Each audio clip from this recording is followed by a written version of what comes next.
Dahil nga nagre-request ang aking pamilya ng afritada, kaya heto, pinagluto ko sila ng afritadang itlog. Medyo tight kasi ang budget natin ngayon mga mi. Kaya instead na karne, itlog na lang muna ang gagamitin natin pang afritada. Kaya kung gusto mo din ito, tara at samahan niyo akong magluto. Dito nga ipe-prepare ko lang muna yung mga ingredients na gagamitin natin para sa ating afritadang itlog. Maghihiwa lang ako dyan ng bawang, sibuyas, carrots, patatas, red bell pepper, onion leeks at hotdog. Yan lang naman kasi yung mga kailangan nating i-prepare na mga ingredients dito. Medyo mahal na nga yung mga sangkap natin ngayon guys, no? Puro pataas na lang lahat ng bilihin. Ikaw na nga lang talaga ang gagawa ng paraan at mag-a-adjust kung paano ka makakatipid kahit konti.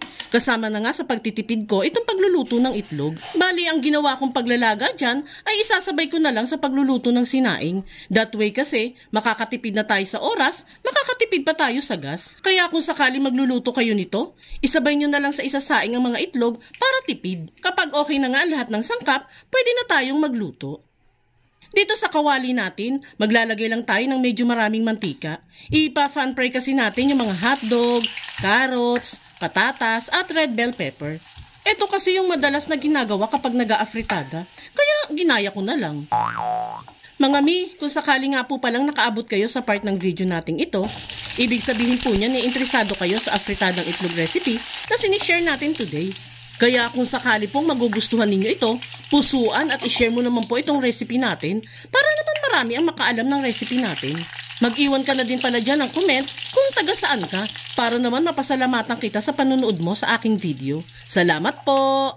Dito nga po pala ay natapos na yung pagpa-fan fry natin at didiretso na rin tayo sa pagigisa ng bawang at sibuyas. Palalabasin lang natin yung bango ng ginigisa bago ilagay ang patatas at carrots.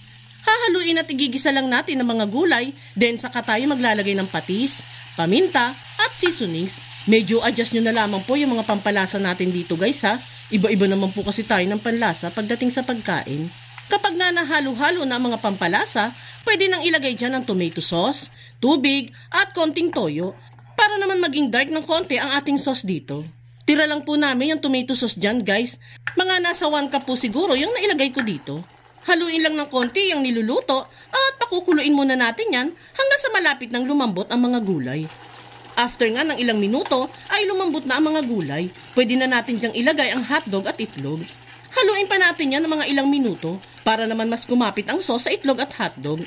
And kapag nga naluto na yan, ay pwede na natin yung budburan ng onion leeks para sa garnishing. Oh, diba guys? Simpleng-simple lang itong afritadang itlog natin.